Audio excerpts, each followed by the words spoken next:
아멘. 오늘부터 함께 나눌 말씀은 로마서 1장 1절에서부터 7절까지의 말씀입니다. 로마서 1장 1절에서부터 7절까지의 말씀, 신약성경 238면에 있습니다.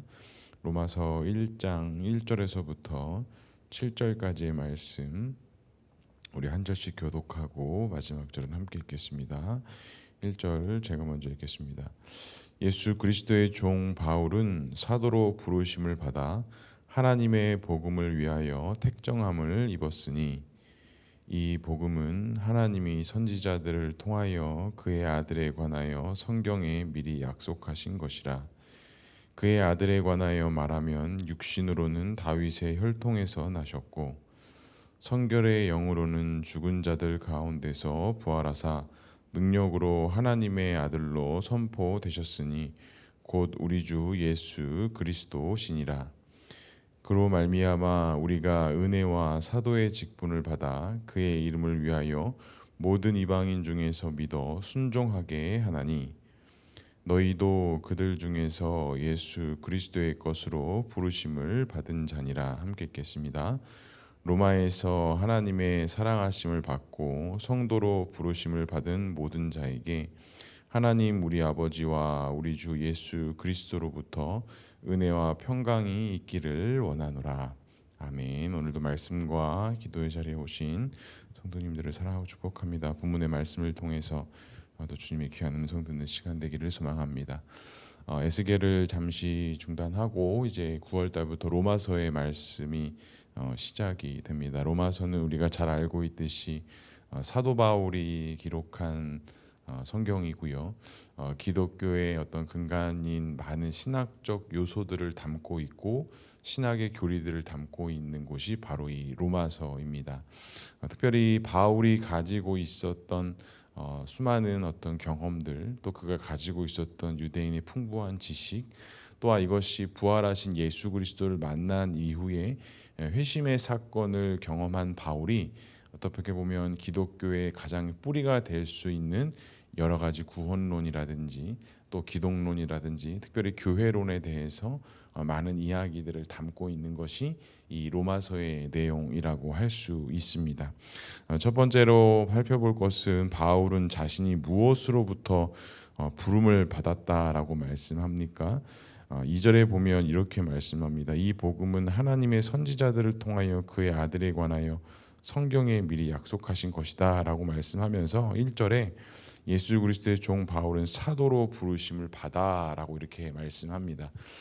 바울은 예수님의 제자는 아니었지만 그가 사도로 부름을 받았다라고 자신을 그렇게 지칭하는 것을 볼 수 있습니다.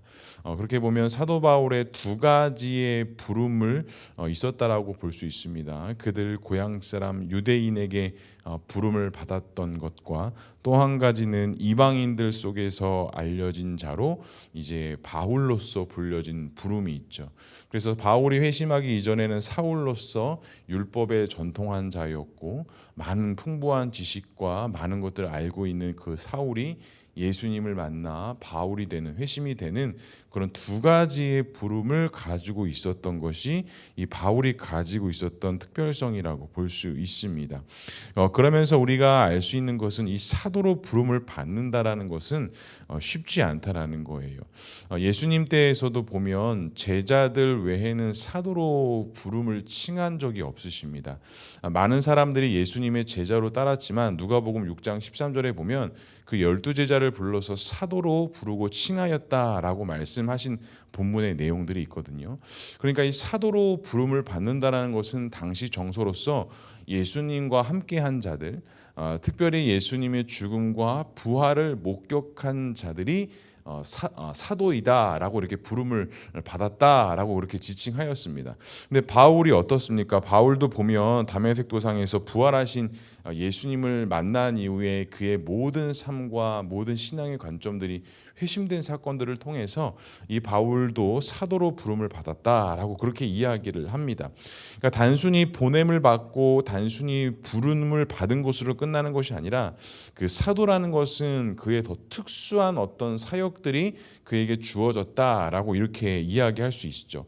그렇다면 이 사도의 사명은 무엇인가? 사도가 해야 되는 것은 무엇인가?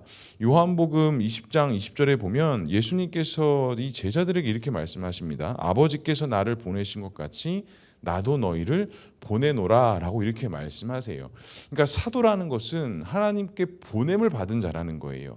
그러니까 예수님께서도 하나님께로부터 보냄을 받아 하나님의 구원 사역을 감당하고 하나님으로부터 하나님의 뜻을 이루어내는 자들로서 보냄을 받으셨던 것처럼 예수님께서도 그 제자들과 사도들을 보내었다라고 말씀하신 건 그들이 가지고 또 그들이 해야 할 어떤 특수한 사명과 사역들이 그들 안에 있었다라는 것을 우리가 알 수 있습니다. 그러면서 바울은 이제 사도로 부르심을 받아 하나님의 복음을 위하여 택정함을 입었다라고 이해하는데, 여기서 택정함을 입었다라는 것은 어떤 구분과 분리를 이야기합니다.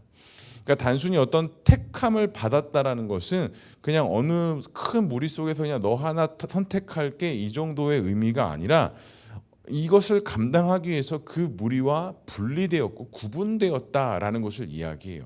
그러면서 여기서 바울은 회심 이전 상태와 이후 상태를 말하기도 하고, 또 한 가지는 하나님의 그 복음 사역을 위해서 분명히 그의 인생에서 그가 다른 인생을 살다가 구분되고 분리되었다라는 어떤 특정한 부름과 택함을 이야기하기도 합니다.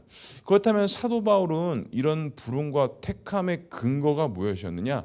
바로 하나님의 은혜로 구분되었고 분리되었고 부름받았고 택함을 받았다라는 거예요.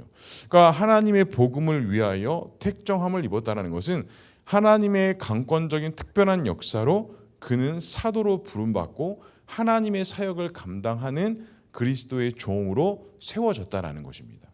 그러니까 그가 율법의 전통한 자로서 교회를 핍박하고 그리스도인을 핍박하는 자였는데, 그가 사도로 부름을 받을 수 있었던 그 근거는 그가 율법을 잘 알았기 때문에, 그가 다른 어떠한 것을 깨달았기 때문이가 아니라 그가 부활하신 예수님을 만났기 때문에 그가 새롭게 회심하고 그가 사울에서 바울로 되는 하나님의 놀라운 은혜를 경험되어졌다라는 것입니다.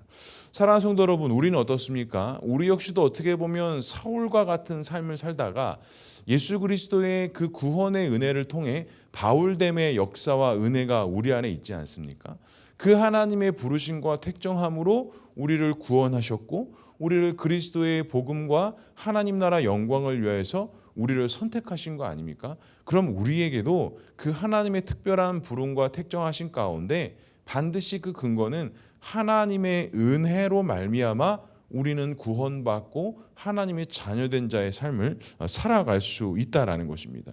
이 오늘 바울이 말하는 복음이 무엇입니까? 오늘 2절에 보면 선지자를 통하여 그 아들에 관하여 성경에서 미리 약속하신 것이고, 또 3절에 보면 다윗의 혈통으로 나셨고 그가 마지막 4절 하반절에는 죽은 자 가운데서 살아나신 우리 구주 예수 그리스도다라고 바울이 로마서를 시작하면서 분명히 그 예수 그리스도의 부름 가운데 그 죽으심과 부활 가운데 내가 나아온 것이다 라고 분명히 이야기합니다. 왜냐하면 바울이 사도라고 지칭했을 때 아마 많은 그리스도인들과 많은 교회들로부터 신뢰를 얻지 못했을 것입니다.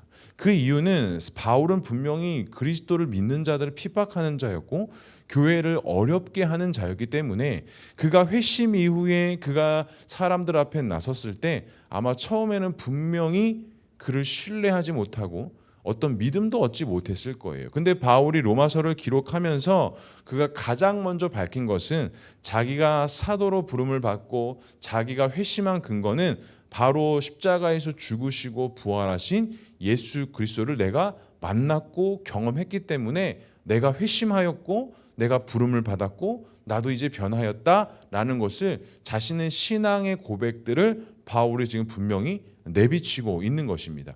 그러니까 은혜를 입은 자는 다른 어떤 나의 기준과 나의 근거가 앞서는 것이 아니라 나의 신앙과 믿음의 근거가 오직 누구로부터? 예수 그리스도로부터 시작되었다라는 것을 증명하고 증거하고 선포하는 것이 그의 가지고 있는 어떤 신앙의 근거, 그의 정체성을 분명히 나타낼 수 있는 어떤 분명한 사실이라는 것입니다. 사랑하는 성도 여러분, 우리도 그 예수 그리스도의 죽으심과 부활로 하나님의 자녀된 자들 아닙니까? 그럼 우리가 그런 부름을 받은 자들로서 우리가 이 땅 가운데에서 또 우리가 교회 안에서 분명히 그 믿음으로 살아가야 되는 근거는 내 어떤 위치나 다른 근거가 나와야 되는 것이 아니라 오늘 바울이 이야기한 것처럼 선지자들 입에서 선포되어지고 다윗의 혈통에서 나셨고 우리를 죽음에서 구원하시기 위해서 십자가에서 죽으시고 부활하신 그 예수 그리스도가 나의 구주이시고 나의 하나님이시고 나의 주되심을 고백하는 것이 우리의 모든 것의 근거의 뿌리가 되어져야 한다라는 것입니다. 한 주를 시작하는 오늘 월요일, 이와 같은 예수 그리스도가 우리 한 주간의 삶 속에 근거가 되고 시작이 되고 마지막이 되고 그 모든 과정이 될 수 있기를 주님의 이름으로 간절히 축복합니다. 두 번째로 살펴볼 것은 그 은혜와 구분으로 바울의 사명은 무엇이다라고 이야기할까요? 5절 말씀에 보면 이렇게 말씀합니다. 그로 말미암아 우리가 은혜와 사도의 직분을 받아 그 이름을 위하여 모든 이방인 중에 믿어 순종하게 하나니라고 이렇게 이야기해요. 오늘 바울이 보면 은혜와 사도의 직분을 받았다라고 이렇게 두 가지로 좀 구분을 합니다. 은혜에 대해서는 바울이 회심할 때 경험하고 이후에 자신의 삶의 모든 부분에 있어서 예수 그리스도의 은혜를 깨달은 것을 이야기합니다. 그리고 사도의 직분을 받았다라는 것은 예수 그리스도로 말미암아 사도의 직분을 받았고 또 이 직분을 감당하기 위해서는 곧 하나님의 은혜가 필요하다라고 바울이 이야기하는 거예요. 그러니까 바울이 은혜로서 또 사도의 직분을 받았다라는 것은 온전히 예수 그리스도가 근거가 되신다라는 거예요.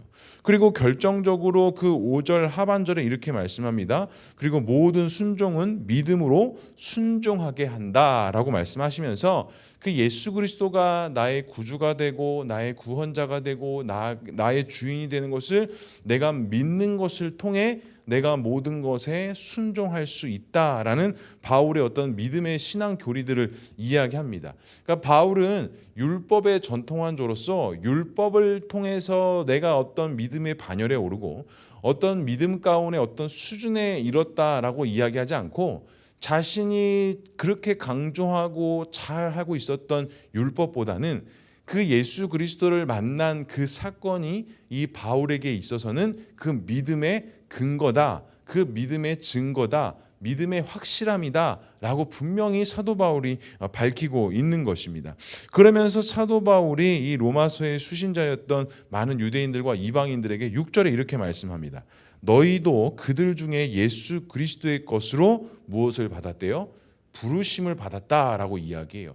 나만 그런 예수님으로 부르심을 받은 게 아니라 유대인 너희들도 그 율법을 통해서 부름을 받은 게 아니라 너희 이방인들도 너희들의 족속들이 따랐던 다른 이방신들로 부름을 받은 게 아니라 우리의 어떤 인종 차별에 상관없이 우리는 예수 그리스도의 은혜로 부름을 받았고 그 부름 가운데 믿음의 순종함을 통해 나아가는 자들이다라고 분명히 이야기해요. 그리고 마지막 7절에서도 이렇게 이야기합니다. 로마에서 하나님의 사랑하심을 받고 성도로 부르심을 받은 모든 자에게 하나님 우리 아버지와 우리 주 예수 그리스도로부터 은혜와 평강이 있기를 원하노라. 그러니까 사도 바울은 어느 특정한 그룹의 어느 특정한 상황 사람들에게만 이야기하는 것이라 아니라 그 로마에서 하나님의 사랑하심을 받아 부르심을 받은 자들, 그러니까 예수 그리스도로 말미암아 부름을 받은 모든 자들에게 하나님의 은혜와 평강이 있을 것이다 라고 분명히 말씀하고 있는 거예요.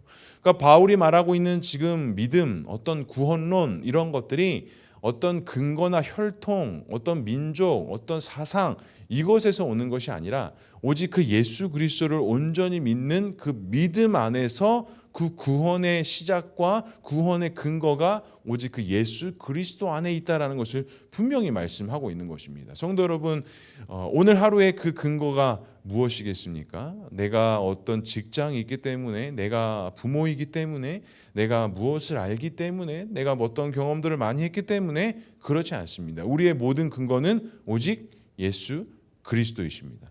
그 예수 그리스도 안에서 시작되고 그 예수 그리스도 안에서 움직일 때 우리가 참된 믿음과 그 구원의 길을 걸어갈 수 있다라는 것. 성도 여러분, 오늘 바울이 말한 것처럼 로마에서 하나님의 사랑하심을 받고 성도로 부름을 받은 우리 모두에게 하나님의 은혜와 평강, 주 예수 그리스도로부터 오는 그 사랑과 인도하심이 풍성하게 흘러넘쳐날 수 있는 복된 하루 될 수 있기를 주님의 이름으로 간절히 축복합니다. 기도하겠습니다. 사랑하는 하나님, 오늘도 우리를 예수 그리스도의 이름으로 부르시고 또 기도와 말씀의 자리에 세워주시고 또 오늘 하루로 믿음을 시작할 수 있는 귀한 은혜 주시니 주님 감사합니다. 오늘도 이 귀한 시간과 하나님의 은혜를 통해 오늘도 하나님의 영광을 나타낼 수 있는 귀하고 복된 하루의 삶이 되게 하시고 우리가 다른 어떠한 근거로서 하나님 앞에 나아가는 것이 아니라 오직 우리의 생명과 주인 되어주시고 우리를 위해서 십자가에서 죽으시고 부활하신 그 예수 그리스도의 은혜로 말미암아 믿음과 소망으로 나아갈 수 있는 우리 모두의 삶이 되어줄 수 있도록 주님 역사하여 주시옵소서. 그래서 오늘 하루도 하나님의 인도하심과 하나님의 역사하심 가운데 순종하는 하루 되게 하시고 우리의 경험, 우리의 지식이 아닌 오직 예수 그리스도의 말씀과 인도하심에 따라 오늘 하루도 풍성한 하루의 삶이 되어줄 수 있도록 주님 역사하여 주시옵소서. 이 시간 주 앞에 나와 함께 나누고 기도하는 기도의 제목 가운데 하나님께서 함께 하시고 이 기도의 제목에 응답하시되 하나님의 특별한 응답하심의 은혜가 있게 하셔서 정말 이 기도의 제목을 통하여 하나님의 역사하심과 하나님의 회복하심과 하나님의 도우심과 역사하심을 경험하고 체험하며 나가는 귀한 기도의 제목, 기도의 시간 될 수 있도록 주님 역사하여 주시옵소서. 특별히 우리 교회를 위해서 기도합니다. 주님께서 세우신 이 교회가 더욱더 믿음의 반석에 굳건히 세워져 나가게 하시고 하나님의 기쁨과 소망을 이루게 하시고 특별히 주님의 사역들을 잘 감당하게 하셔서 영혼을 살리고 세우는 일에 우리가 한마음 한뜻 되어 나아갈 수 있도록 주님 역사하여 주시옵소서. 특별히 우리 육신의 연약함 때문에 기도하고 있고 또 여러 가지 치유와 과정 속에 있는 성도들이 있습니다. 하나님 그 마음을 특별히 위로하여 주시되 하나님 강하고 담대한 마음을 주시고 하나님 마음을 하나님께서 붙잡아 주셔서 육신의 연약함 때문에 슬퍼하고 낙담하는 것이 아니라 내가 곧 연약할 때 강함이라고 말했던 그 하나님의 말씀처럼 하나님 앞에 주시는 그 은혜와 충만함으로 더욱더 성령 충만한 가운데 믿음으로 나아가는 우리 귀한 하루들 될 수 있도록 주님 역사하여 주시옵소서. 하나님께서 함께 하실 것을 믿사오며 이 모든 말씀 예수 그리스도의 이름으로 기도합니다. 아멘.